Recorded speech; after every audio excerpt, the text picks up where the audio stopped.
আজি মোৰ মনটো বিৰাট ভাল লাগছে আৰু তেওঁ আমাৰ অগৰৰ পৰাও ছাপোৰ্ট আছে, গোটেইবিলাককে আছে আৰু অঞ্জন জিতব আৰু শৰণীয়াই যদিও ভোট দিছে এতিয়া ভোট নাপায় তাৰ বাকচ মিল যাব, কাৰণ 10 বছৰে সি আমাৰ এতিয়া এখন অকল্লা আৰু যিখিনি অবড়ো মানুহখিনি যিখিনি প্ৰাক্তন অবড়ো আমাৰ অঞ্জনৰ ফলে আছে, বাকী নাই।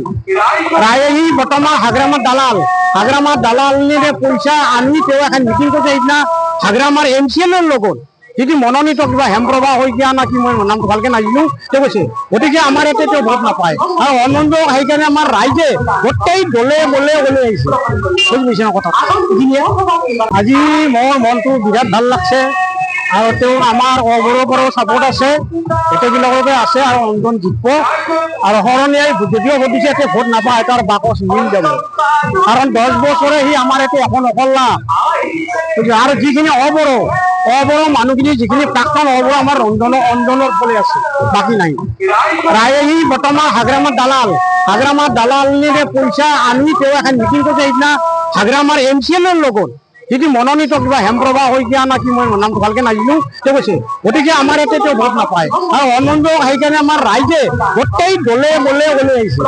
বুজি পাইছে না কথা।